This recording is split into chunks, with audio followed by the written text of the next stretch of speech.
이사야가 활동했던 시대는요, 우리나라처럼 이스라엘이 남북이 분열되어 있을 때 남유다에서 이사야는 하나님의 말씀을 선포를 했습니다. 그때 북이스라엘은 아람이라는 나라와 동맹을 맺어서 남유다를 침공했어요. 그때 남유다 왕은 아하스 왕이었는데 엄청 두려움이 생긴 거예요. 또 두 번째 침략을 하려고 했을 때 아하스 왕은 하나님을 의지를 해야 되는데 그 옆에 있던 아수르라고 하는 나라를 좀 힘을 빌려서 북이스라엘과 이 아람의 동맹을 이기려고 한 거예요. 그때 이사야 선지자가 하나님의 말씀을 전해 주는데 하나님 말씀은 어떤 일이 있어도 아수르라고 나라를 의지하지 말고 두 나라가 침략해도 절대 남유다를 넘어뜨리지 못할 거니까 걱정하지 말고 하나님만 믿고 아수르 제국과는 절대 동맹하지 말라, 이렇게 이제 당부를 하는 게 이사야 7장, 8장, 9장, 오늘 10장의 말씀이에요. 그러면 7장으로 한번 가서요 3절과 4절 한번 보시면, 그때 여호와께서 이사야에게 이르시되 너와 내 아들 수알야습은 윗모수도 끝 세탁자의 밭 큰 길에 나가서 아하스를 만나 그에게 이르기를 너는 삼가며 조용하라. 르신과 아람과 르마이아의 아들이 심히 노할지라도 이들은 연기 나는 두 부직갱이 그루터기에 불과하니 두려워하지 말며 낙심하지 말라. 7절 말씀 보시면 주 여호와의 말씀이 그 일은 서지 못하며 이루어지지 못하리라. 그래서 하나님의 말씀을 주셨는데 문제는 뭐예요? 이 아하스 왕이 믿음이 없으니까 하나님의 말씀을 믿지를 못한 거예요. 결국 아수르 제국의 힘을 빌려서 이제 북이스라엘을 이제 대항하게 돼요. 첫 번째 오늘 메시지는, 오늘 말씀을 보시면 모든 경계를 정하시는 분이 하나님이심을 말씀해 주고 있어요.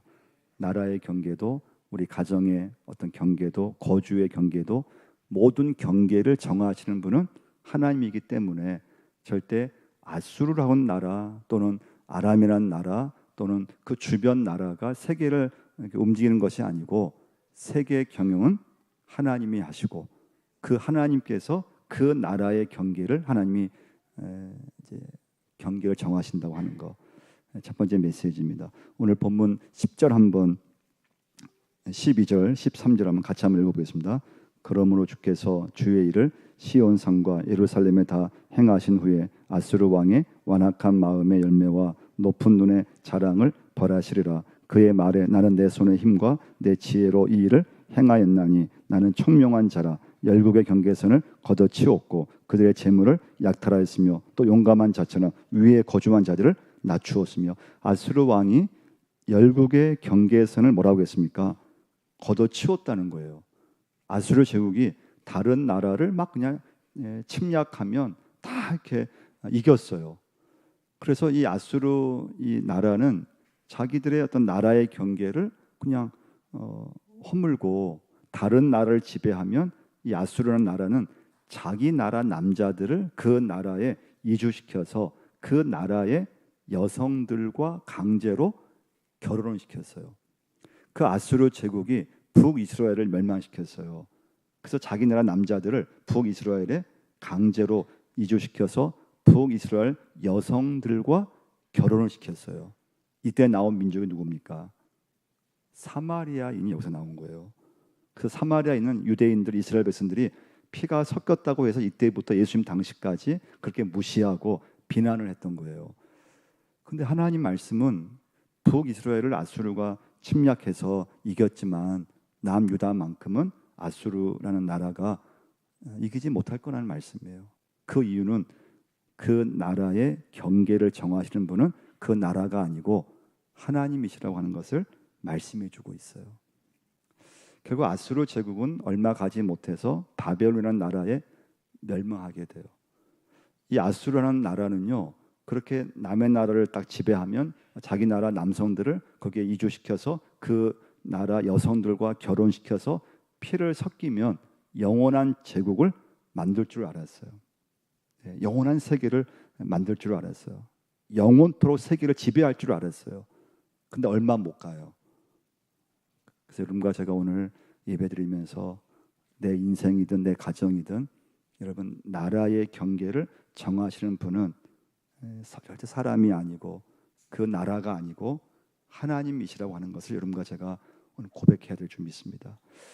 욥기서 말씀도 보시면 38장 10절 11절 말씀이에요. 한계를 정하여 문빗장을 찌르고 이르기를 내가 여기까지 오고 넘어가지 못하리니 내 높은 파도가 여기서 그칠지니라 하였노라. 여러분 바다 가보시면 어떻습니까? 바다의 파도가 일정하지 않아요.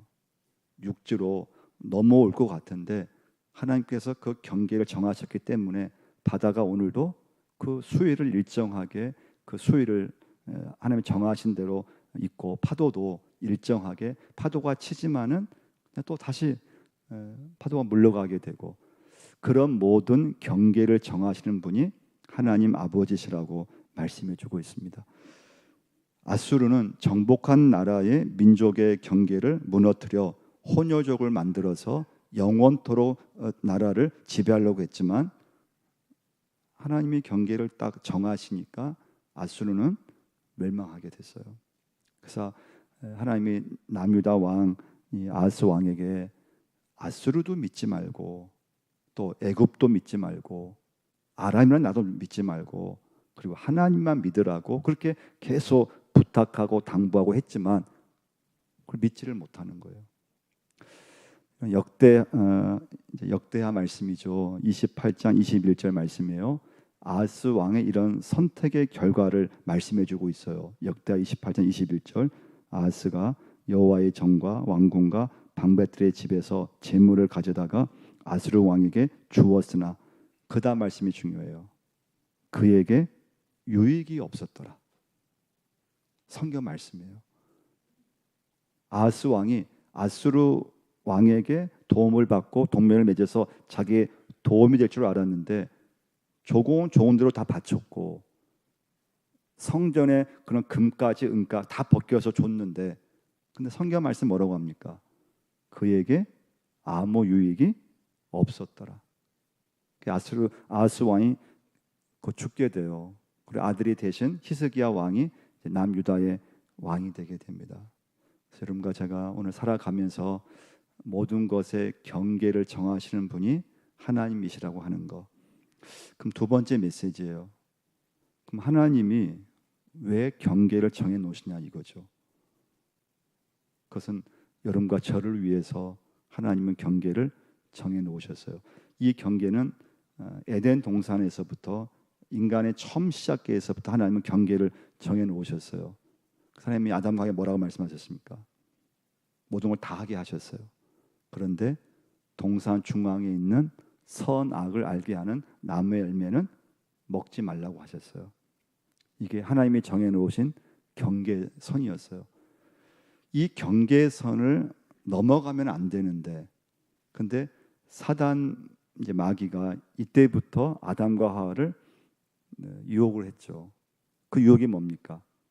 하나님이 정해 놓으신 경계를 어떻게든 넘어서게 만드는 거예요. 여러분과 제가 살아가면서 사람이요 힘이 있을 때는 어떤 경계선이든 그것을 자꾸 이렇게 넘어 짚고 싶은 그런 마음이 들 때가 있어요. 힘이 있으면 그래요. 사람이 힘이 있으면요 정해놓은 경계, 뭐 가정에서의 경계, 직장에서의 경계, 또는 뭐 교회에서의 경계, 군대에서의 어떤 다 경계가 있잖아요. 근데 힘이 있을 때는 그 경계선을 자기가 막 이렇게 무너뜨리고 싶어해요. 힘이 없을 때는 어떻게 될까요? 어쩔 수 없이 경계선을 지킬 수밖에 없어요. 힘이 없으니까. 근데 힘이 있을 때는 그 경계선을 무시하고 그걸 자꾸 넘어 이제 틀리게 되어 있어요. 하나님은 동산 각종 나무의 열매는 내가 임의로 먹되 선악을 알게 하는 나무의 열매는 먹지 말라. 내가 먹는 날에는 반드시 죽으리라 말씀하셨어요. 근데 마귀는 이렇게 말을 해요. 너희가 결코 죽지 아니하리라. 너희 것을 먹는 날에는 너희 눈이 밝아져 하나님과 같이 되어 선악을 알 줄 하나님이 아심이니라. 하나님의 하와에게 하나님 말씀을 의심하게 했어요. 마귀는 하와에게 하나님 말씀을 떠나서 독립적, 너가 하고 싶은 대로 행동하게끔 어떻게 했습니까? 부추겼어요. 말씀을 지키지 않고 자기 마음대로 살게끔 부추겼는데, 이건 누가복음 15절에 나오는 둘째 아들이 그렇게 한 거예요. 아버지의 관섭에서 그냥 아버지 집을 떠나는 순간에 이 둘째 아들은 행복할 줄 알았어요. 아버지의 그 속박, 아버지의 간섭만 없어도 내가 돈 받아서 이 집을 떠나는 순간에 자유가 있고 행복할 줄 알고 잘 살 줄 알았어요. 여러분, 저도 마찬가지죠. 아버지 집에 이 안에 있고 예배를 드리지만 우리 사람은 언제든지 이 집을 떠나고 싶은 자꾸 유혹이 와요. 그래서 여러분과 제가요, 지금 이 자리에 앉아 있어도 이 사단 마귀의 유혹, 왜 교회 가서 왜 구속받고 교회 재미도 없는 곳인데 교회 가서 봉사하다 보면 별 사람 다 만나서 실망하고 그냥 교회 그냥 가지 말고 그냥 너 하고 싶은 대로 하고 살고 싶은 대로 살고, 교회 다니면 괜히 구속받고 또 안 나오면 또 뭐라 그러고, 그런 유혹이 항상 있다는 거예요. 좀 교회를 떠나고 싶은, 하나님을 좀 떠나고 싶고 내 마음대로 살고 싶고 구속을 좀 받기 싫고, 가정에서도 그냥 배우자 몇십 년 살다 보면은 가정을 좀 떠나고 싶고 좀 다른 그런 좀 뭐 남자 다른 여자 좀 한번 사귀고 싶고 그 행복할 것 같고, 근데 처음 떠났을 때는 자유가 있는 것 같고 다 좋다는 거예요. 근데 시간이 지나면 이상하게 공허하고 외로움이 오고 그리고 행복할 줄 알았는데 더 문제가 생기고 더 복잡해지고. 그래서 여러분과 제가 오늘 예배 드리시면서 하나님이 정해놓으신 이 가정이라는 울타리가 있고 교회라는 울타리가 있어요. 근데 교회라는 울타리가 뭐 교회 와도 누가 나를 알아주지도 않고 알아주는 사람도 없고 그리고 뭔가 재미도 없고, 그러면 나도 모르게 자꾸 교회를 떠나고 싶은 마음이 생겨요. 근데 여러분과 제가 오늘 중요한 건 하나님이 정해놓으신 그 경계선을 내 마음대로 그걸 넘어가면 안 된다는 거예요. 그게 믿음이에요. 믿음 생활이고 신앙 생활이에요. 그 사람이 믿음 생활 잘하는 거예요. 하나님이 정해놓으신 그 기준. 근데 지금 우리들은, 근데 현대인들은 그 기준을 내가 정해놓을 때가 많다는 거예요. 내 삶의 기준을 내가 정해요. 내가 정해놓은 그 기준대로 살려고 해요. 근데 하나님은 이미 여러분과 저에게 하나님이 기준을 정해놓으셨어요. 그게 말씀이에요. 말씀. 할렐루야. 하나님의 말씀이에요. 그 하나님 말씀을 어떻게 하든지 그 말씀 붙잡고 세상 가운데서 믿음대로 살라고 우리를 하나님께 자녀로 삼아 주셨는데, 근데 우리의 이제 유혹은 뭔가 하면 하나님이 정해놓으신 기준이 좀 내 마음에 안 들어요. 내가 자꾸 기준을 세워요. 가정에도 내가 기준을 세워버리고 교회에도 내가 기준을 세워버려요. 그러면 자꾸 경계선을 그 사람 넘어가게 되어 있어요. 경계선을 무시해버려, 파괴시켜버려요. 가정과 교회 안에서 여러분과 제가 정말 즐거움을 누릴 수 있으셔야 돼요. 가정에서의 즐거움. 몇십 년 내 가정에서 배우자와 함께 살았는데 그 가정에서 그 배우자와 평생 즐거움을 누릴 수 있어야 돼요. 그 즐거움을 누리지 못하면 자꾸 탈선하게 돼요. 죄를 짓게 되어 있어요. 여러분과 제가 교회라고 하는 이 울타리 안에 있을 때, 나 참 행복해. 교회 안에서 예배드리고 봉사하고 기도하는 게 너무너무 좋아. 그 영적 경험을 여러분과 제가 매 시간마다 할 수 있으셔야 돼요. 근데 그 영적 기쁨이 없잖아요. 그러면 교회라고 하는 이 울타리를 자꾸 벗어나고 싶어져요. 다른 데가 더 재미있을 것 같고 자꾸 다른 데 관심을 갖게 되고, 그러면서 이제 기준이 없어지고 또 믿음이 약해지면서 다른 곳으로 자꾸 이제 눈을 돌리게 되어 있습니다. 부부 사이에 여러분 지켜야 하는 어떤 경계가 있죠. 직장 가면 여러분 어떤 직장에서 요구하는 경계선이 있어요. 군대에 가면 군대에서 요구하는 경계선이 있어요. 교회에서도 지켜야 하는 경계선이 있어요. 그 경계선은 하나님이 우리에게 주신 경계선이 있는데, 그것은 너 한번 좀 고생해봐, 너 한번 이제부터 너 구속 당해봐, 억압하기 위해서 우리를 하나님께서 경계선을 주신 것이 아니고, 여러분과 저를 사랑하시기 때문에 하나님께서는 오래전에 하나님의 말씀으로 우리들에게 경계선을 정해 놓으셨다는 거예요.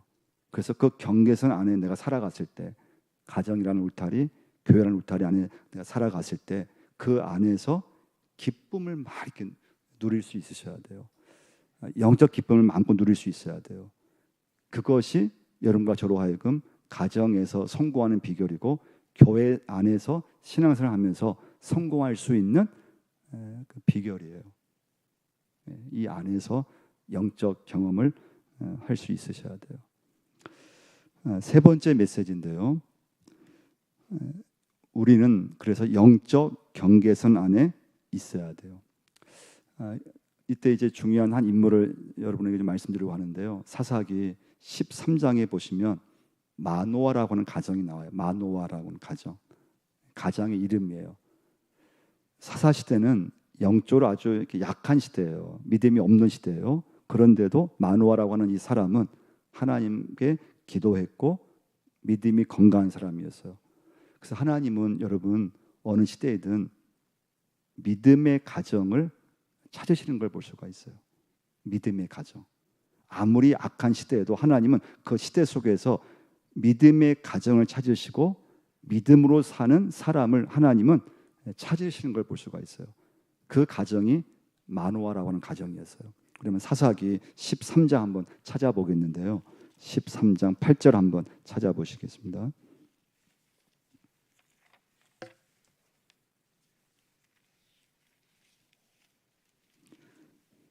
사사기 13장 8절 한번 보시면요. 같이 한번 읽어보겠습니다. 마노아가 여호와께 기도하여 이르되 주여 구하옵나니 주께서 보내셨던 하나님의 사람을 우리에게 다시 오게 하사 우리가 그 낳을 아기에게 어떻게 행할지를 우리에게 가르치게 하소서 하니. 무슨 말씀입니까?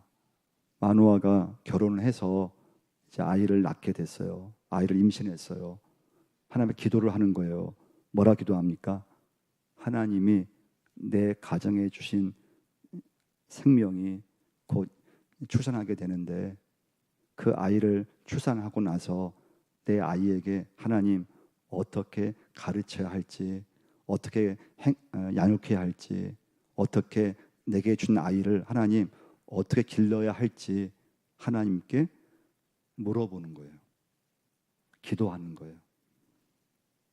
이 사람이 하나님이 정해놓으신 영적 경계선 안에 살려고 애를 쓰는 걸 볼 수가 있어요. 12절도 한번 보시면요. 사사기 13장 12절도 보시면요. 같이 한번 읽어보겠습니다. 마노아가 이르되 이제 당신의 말씀대로 되기를 원하나이다. 이 아이를 어떻게 기르며 우리가 그에게 어떻게 행하리이까? 하나님께 물어보는 거예요. 여러분과 제가 하나님이 정해놓으신 내 인생 가운데 그 경계선 가운데 살아야 되는데 누가 그렇게 살 수 있냐 이거예요. 하나님 앞에 물어보는 사람이에요. 작은 거라도 하나님께 기도하는 사람인데 마노아가 기도했던 것은 뭡니까?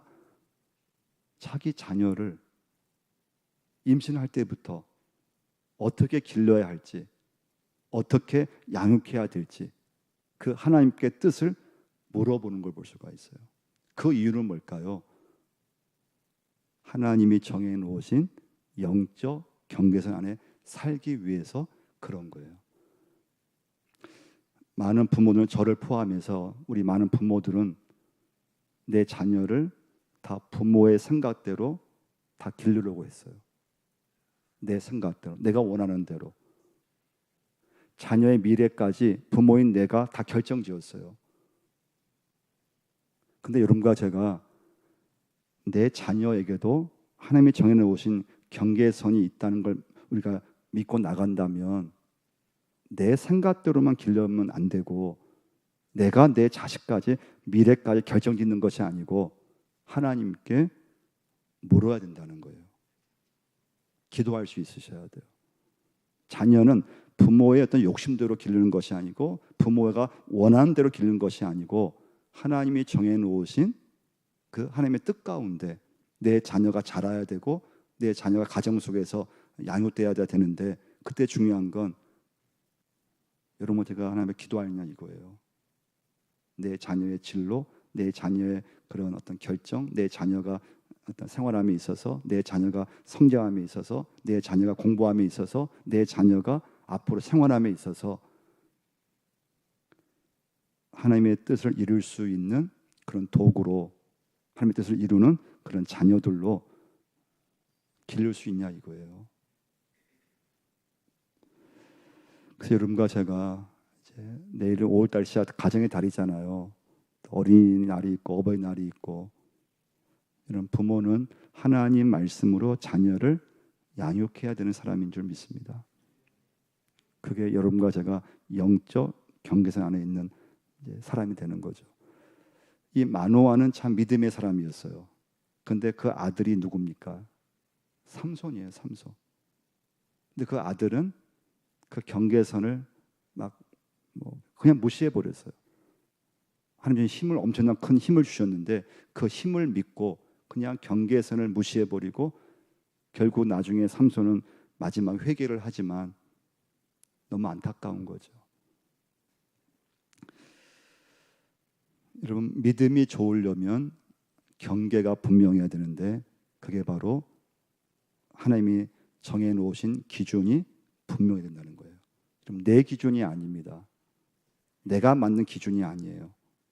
내가 살아가면서 내가 준비된, 내가 생각한 기준이 아니고 하나님이 여러분과 저에게 이 땅에서 믿음대로 살라고 하는 하나님이 정해놓으신 그 기준이 있는데, 그 기준 안에 내가 살아가는 게 굉장히 중요해요. 그게 뭔가 하면 하나님 앞에 늘 물어보는 거라는 거예요. 하나님 뜻이 어디에 있는지, 하나님 내게 뭘 원하는지. 그게 마누아는 자기 자녀를 뱃속에서 임신하는 순간부터 하나님 앞에 기도를 한 거예요. 이 자녀를 만약에 낳게 됐을 때 어떻게 길러야 할지, 어떻게 양육해야 될지, 어떻게 해야 될지를 하나님께 물어본 거예요. 여러분과 제가 살아가면서 참 하나님 뜻을 모를 때가 굉장히 많아요. 말씀대로 살지만 어떨 때는 이해가 안 되는 일을 내가 맞이할 때 이런 얼마나 많습니까? 이해가 안 돼요. 근데 우리는 믿음이 있으니까 하나님이 정해놓으신 경계선을 지키려고 살다 보니까 하나님 앞에 기도하고 또 은혜를 구하고 말씀 붙잡고 사는 것인데요. 근데 살다 보면은 또 이해가 안 돼요. 하나님의 뜻이 이해가 안 돼요. 왜 이런 일 내가 지금 당해야 되는, 이해가 안 돼요. 그래서 여러분과 제가 할 수 있는 건 무엇이든 하나님께 기도해야 된다는 거예요.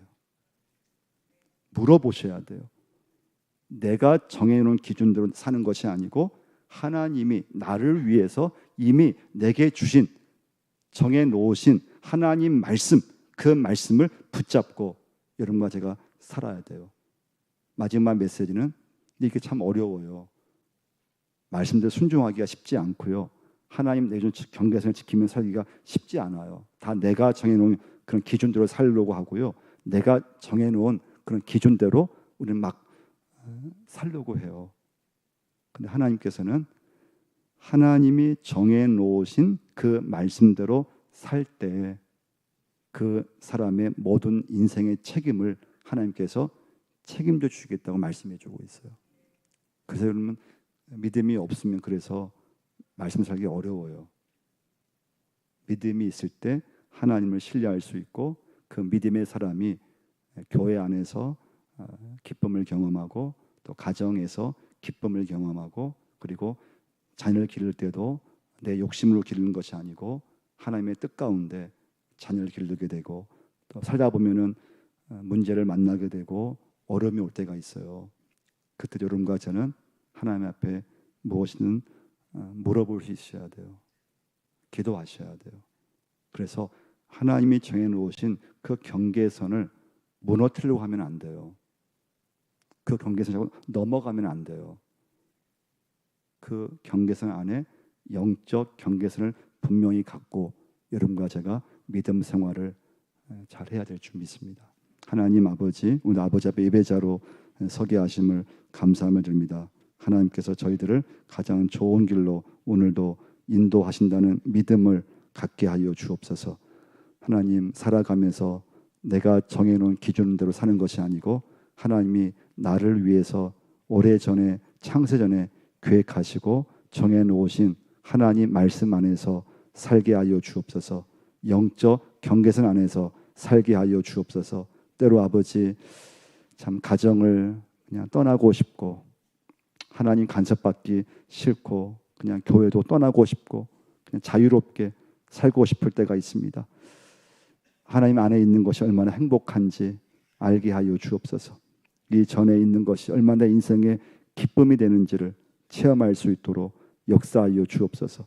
하나님, 참 가정을 주신 것이 얼마나 내 인생의 복인지를 알게 하시고 이 시간부터 하나님, 내 뜻대로, 내 기준으로, 내 생각대로 내 가정을, 내 자녀를 이끌어가는 것이 아니고 하나님 앞에 기도하게 하시고 하나님 앞에 무엇이든 물어보게 하시고 어떻게 양육해야 될지, 어떻게 살아야 될지, 어떻게 가르쳐야 될지 항상 하나님 앞에 기도할 수 있는 저희가 되게 하여 주옵소서. 예수님의 이름으로 기도드리옵나이다.